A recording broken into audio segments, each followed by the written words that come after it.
going on, guys? JonJonTheWise here, and I got another Cyberpunk video for you guys. In this video, it is a beginner's guide to Cyberpunk Red.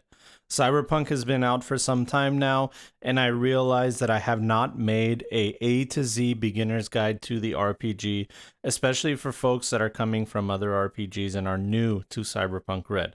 So if you're watching this video, that means your friend has sent you to this video, so hopefully you can get a grasp and a concept of the game. Now, before we get started, I must implore that you join our Discord community. The link is in the description below. It is a Cyberpunk Red 2020 and tabletop gaming fan Discord. We are just waiting for you guys to join so we can discuss our favorite games. Also, make sure that you subscribe to my podcast, Tabletop Cyberpunk, where I add videos, I do interviews, and it's good stuff for your commute. And if you want to support this channel, the best way you can do that is to go to patreon.com/JonJonTheWise. And for as little as $5 a month, you can support my channel. I really appreciate all my patrons out there. And for all of you that can't afford to give to Patreon, a like, a subscribe, a comment, a share, all those things help with the algorithm. Thank you. And of course, last but not least, make sure you guys follow me on social media at JonJonTheWise on all social media platforms. Let's connect. Okay, let's get into this video.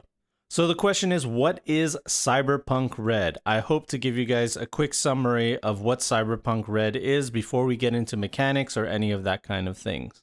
Cyberpunk Red is a world just like ours. It takes place on Earth, it takes place in our timeline, and the main divergence is from 1990. Some things happened differently, and technology branched out differently as well. But it's still got the same people like you and me that live in this world, and we have the same kind of agendas many, many years later in this alternate future. It is grim, it is dark, and life is cheap. You'll see death around every corner, your character could easily die, and there are a lot of grim concepts, especially with the idea of throwing away human life and sacrificing for absolutely nothing. In one day, you could be in a beautiful corporate zone, in a beautiful party, hanging out with some Arasaka and Militech execs, and then the next day, you could be in the harbor fighting for your life on the edge of a combat zone. And then you decide, you know what, I'm going to leave the city and I want to get out of here. And then that's where you experience the wasteland, where there's no infrastructure, there's no water, there's just barbaric nomads and bandits and all kinds of craziness going on out there. One of the main staples of Cyberpunk Red is the idea that technology is moving faster than anybody can keep up with. So while the world is collapsing, infrastructure is gone, and corporations are taking over your lives, the average person can afford some kind of cyberware, can afford some kind of crazy technology that we would think is futuristic today. Because technology is moving so quickly and it's so advanced and so readily accessible to people, you have people with mohawks that change colors, light tattoos, cyber eyes, cyber arms, cyber legs, and at the same time, they live on the street. There's literally a piece of cyberware called the cyber pillow. It goes into your cyber arm, and it basically makes it so your arm is a pillow, and you'll always have somewhere comfortable to sleep. In Cyberpunk, human interactions are the most important aspect of the game. You're going to be talking to people, interacting with people, and one thing that I like to say to players, talk before you Glock. Before you pull out your weapon, what are the things that you're going to do to de-escalate the situation, to give yourself an advantage? Because like I said earlier, life is so cheap that you can easily lose your lives. So you might be some crazy solo that can kill anyone at the drop of a hat, but if you're in a room filled with other crazy solos that could do the same thing, you're not really that big of a deal. And there's always going to be a bigger fish than you. That's just the way it goes in the world. So you have to know how to talk, you have to know how to make friends, and you have to know how to recognize your enemies. So putting all these concepts together, that's what Cyberpunk Red is about. It's chaotic, it's violent, it's crazy, it's fun, it's a little messed up. All right, let's get into mechanics now. The main mechanics that you need to realize are the dice that you're going to be using. In this system, you'll be needing 1 D10 or 5 to 6 D6, and that's it. No D12s, no 20s, no D8s, none of those. D10, D6, that's all you'll ever need. Cyberpunk is a skill-based game, so your skills determine who you are. There are no levels. You'll have the same amount of hit points throughout your entire campaign, unless you do some finagling here and there with some cyberware. But usually you won't gain experience and give yourself hit points. Instead, you use your experience to make yourself more skilled at the various skills that are in the game. And there's a lot of skills in the game. But to be fair, in Cyberpunk 2020, the previous edition of this game, there were far more skills. They really did a good job of bringing skills down to something more manageable. The 3 numbers that you want to be looking at throughout your campaign are your stats, your role ability, and your skills. Those are the 3 numbers that are going to be on your character sheet that you'll be referencing most of the time.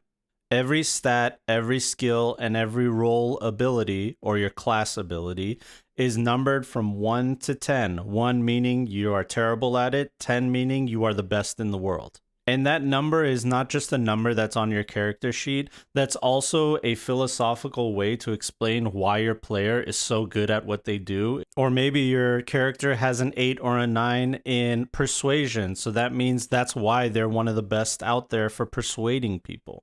That's part of who they are, that's part of their identity. Skill checks in Cyberpunk are done in this way. You take your stat number, your skill, plus 1d10, and the result is the result that you use. Your stats and skills are connected to each other. So evasion uses dexterity, shoulder arms uses reflex, and so on. There's skills and stats that are connected to each other, and the core rulebook should give you all that information.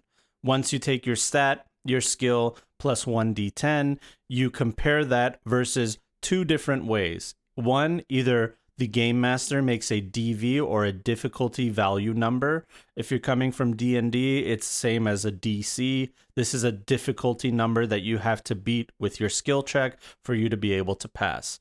But there's also going to be some times where you roll a skill check and another NPC or player will roll a skill check, and whoever skill check is the higher number wins in that. It's an opposing roll.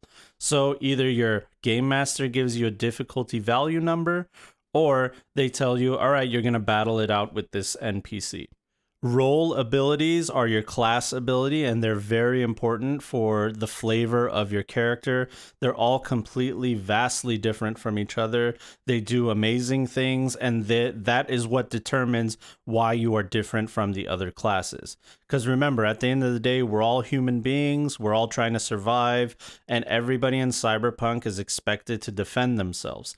There is no party composition or anything like that. It's like, these are your interests. You're into net running. You're into being a solo. You're a med tech. Well, we're all going to have vastly different role abilities, and they do crazy things. So that you want to pay attention to. That's something that's going to determine how your character is unique from the other players in the group. So now that we talked about stats and skills and the dice and all that, let's talk about one of my favorite parts of Cyberpunk Red, and that is the life path system. At character creation, you can choose or you can roll on a series of charts and tables to determine who your character is, where they came from, do they have allies, enemies, family, what kind of life events happened to them, and this is one of the best parts of Cyberpunk Red. The reason I enjoy it so much is because you tell a story about your character before you ever roll dice on day 1. And this is a great way for game masters to be able to hook you into their plot points because they have the keys to the castle. The castle being your character. I know who your enemies are, I know who your allies are, and I know exactly who I need to kill or kidnap to get you motivated to do the things that I need you to do. And also, if your character needs help in some way, there's your contacts, there's things that happened to you in your past that will come and haunt you or help you. For example, there's one where a corporate owes you a big favor. You can cash that in at any time. Your game master has to figure out how to make that work, but you can make a call at any point, at any time in your campaign and say, hey, I'm going to cash in that one favor that my life path says I have. On the flip side, you could have an enemy that has an entire organization coming after you. Maybe you stole something from Arasaka, and now the entire corporation is after you at all times. And that's why you always have to hide, and that's something that your game master can use against you. All right, next up, let's talk about reputation. Reputation is a fluid skill in Cyberpunk, and it is basically there to determine your notoriety, whether you're famous or infamous for the various things that you've done within your campaign. Every game master does it differently. Rules as written, it is used for face-offs and to determine whether people looking at you when you walk through the door recognize who you are through word of mouth, advertisement, or whatever shenanigans you and your party have gone through. For example, some of my players have gained the moniker of the Ghosts of the Oasis because of some things they did with the Booster Gang. They killed them and blah, blah, blah. Now, every now and then, somebody will roll, and if they roll a d10 under their reputation value, then they go, hey, wait a minute, I think I know those guys over there. Yeah, those must be the Ghosts of the Oasis. So if your players were trying to be hidden or trying to be covert, well, all that is out the window because of the things that they've done. So reputation can be something that hurts you or helps you. It's one of those things where, fame is not always good, but sometimes it's great. It just depends when you need it and for what reason.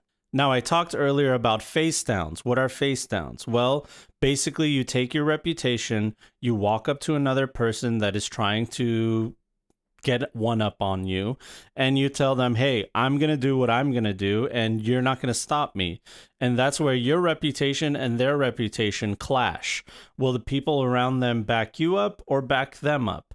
And that's where you do a face down. You roll 1d10 plus your reputation versus their 1d10 and reputation, and the winner wins the face down. And all this basically means is the loser gets a bunch of negatives to any social checks that they're going to be making in the future when it is attached to you. So you're the king of the castle at that point, and that's where reputation can be very important. Okay, let's talk about combat. Combat in Cyberpunk is very action-focused. It's more like a movie, a cinematic experience, or a comic book than anything that is like a realism simulator. This is something that people always try to battle with when it comes to Cyberpunk because we're so close to reality that a lot of game masters want to simulate realism, and other game masters want to just let go and make it more fun. Whatever works for you is the right way. Whatever works for you and your players is the correct way. So do whatever you need to do to make it a good experience. Combat in Cyberpunk Red lasts 3 seconds per round. Everybody gets 1 turn per round. And the way you determine who goes first and last is initiative. I'm sure you guys have seen this in other RPGs, but you roll your initiative and whoever has the highest number is first, whoever has the lowest number is last in the order. You can hold actions, you can move and shoot and do all kinds of things, but that's basically how you start your combat. Now, combat being 3 seconds is really important because you have to realize that everything is happening at the same time in 3-second increments. That means when you're shooting that guy and this guy's stabbing you and you're dodging that bullet, this is all happening within 3 seconds time. In combat, most of the time, you'll probably be doing a ranged attack with some kind of firearm, a melee attack with some kind of melee weapon. You might be grappling or doing martial arts, or you might be doing some kind of skill check like net running. And net running is a whole other thing. So if you guys want to get into net running, that's in a bunch of videos that I have on my channel. But you're basically like a mage, if you want to call it, in Cyberpunk Red, where you can control different net architectures and stuff while in combat. So as you're doing these actions where you're running, shooting, using your weapons, or grappling, you're also taking damage. When you're taking damage, it is determined through your armor, your health, and then sometimes you might get something nasty called a critical injury, where you'll have like a collapsed lung or a broken rib. This happens when you roll 2 6s on the damage dice.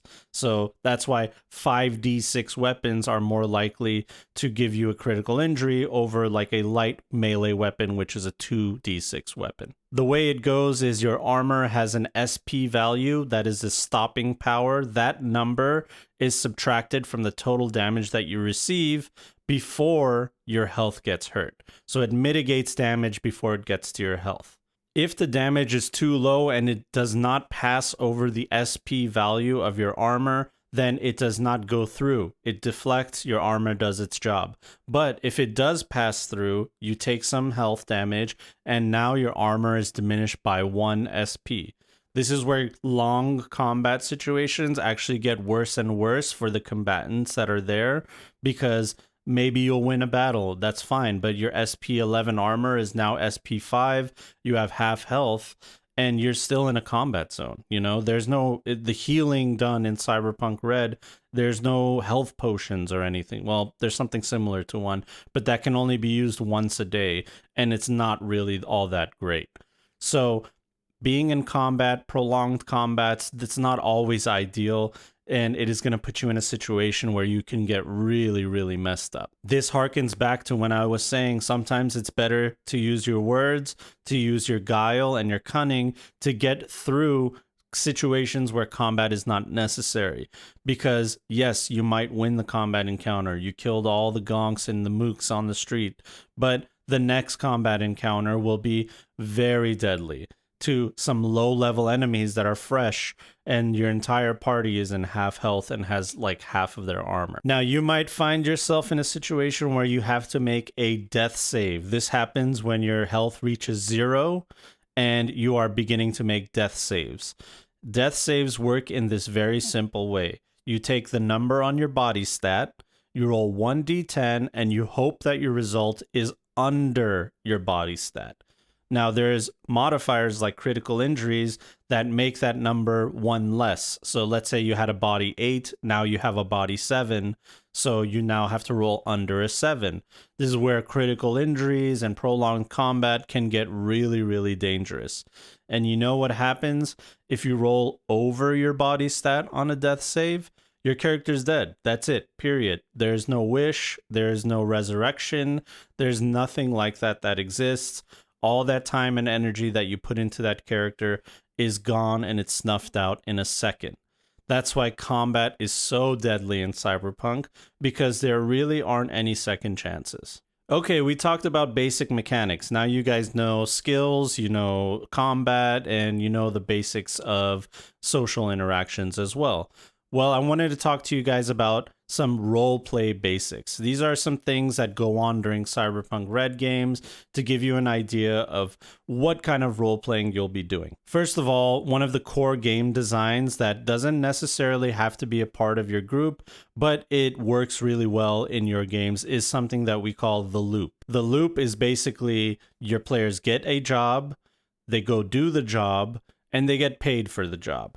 These 3 things happen continuously, and it's all about how you get it done, the things that happen in between, but that's the basic gist of what a Cyberpunk Red campaign, session, one shot, etc. That's all that the loops are. Now, that might seem like a very simple concept, which it is a very simple concept, but the way that you navigate through it is what makes it complicated. How you get the job, how much you get paid for the job, how dangerous the job can be, and how you complete the mission, whether you decide to or not. Because, you know, halfway through the mission, you might decide, you know, our objectives have changed. Whoever gave us our job, it doesn't line up with our agenda, so we're going to change the terms of this contract. And as I said earlier in this video, talk before you Glock, before you pull out your weapon. What are the things that you can do to de-escalate situations to make sure that it is more advantageous to you? You're going to be doing that a lot. You're going to be in situations where you're outgunned, outmanned, and where you're definitely going to lose your life if you lose your cool. But as long as you're a cool gato on the streets and you know how to talk to the chooms, you're not going to get flatlined. Very importantly, style over substance. The jacket you have on, the gun that you're using, the cyberware, all these things determine whether you belong in certain situations. You don't know how many times I've had my players go into a corporate zone and they're dressed like edge runners. Everybody's looking at them. wearing, you know, Versace suits, and these guys are running in with fatigues and metal armor and helmets and assault rifles, and everybody's looking at them because they stick out like a sore thumb. You can't just be some kind of big brute in Cyberpunk without getting stares. You also have to be a big brute with style. In Cyberpunk, you're going to be making contacts and enemies, not just the ones that are in your life path. Throughout your campaign, you're going to be meeting people. You do favors for them, they do favors for you, and you guys create a rapport. Remember, Cyberpunk is about surviving, and the best way to survive is knowing who you work with.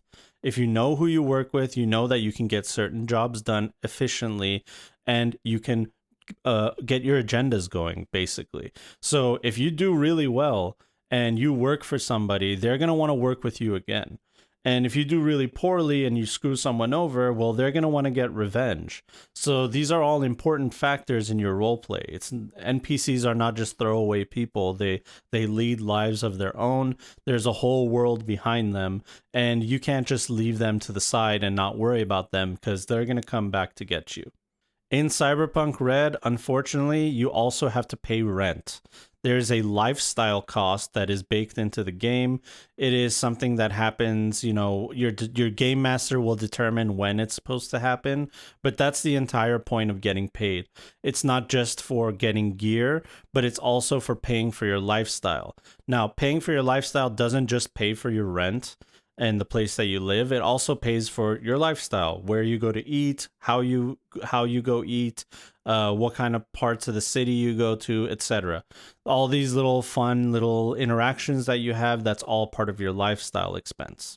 So living like a murder hobo is very possible in Cyberpunk, but it is a very short lifespan for those kinds of characters, because like I said earlier, somebody's going to come after you at some point in time, and that money's going to dry out. You're going to need favors. So if you're just going around killing everybody, no one's going to want to work with you. Last but not least, in between sessions, there's something called a hustle chart. It is towards the end of the book, and this basically determines what you did on your downtime.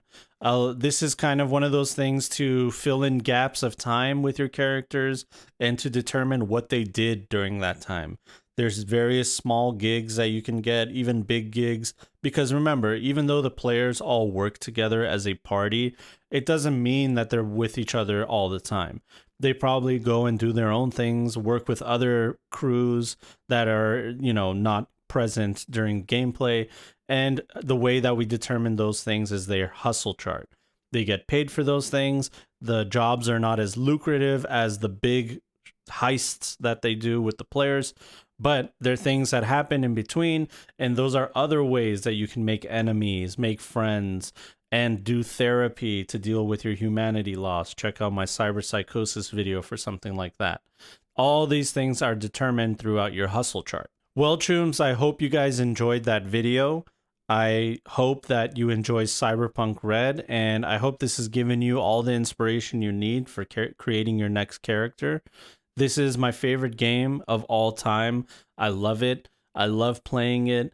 Every time I've played Cyberpunk Red recently has been an amazing experience. I've had fun with players, learning about them, what they can offer, and this RPG really is one of those things that you'll take with you for the rest of your life. You'll make long-lasting memories, and you'll be able to explore characters that you've never dreamed of before. So, welcome to Night City, Choom, and I hope you guys have some great gaming. All right? Take care. Bye.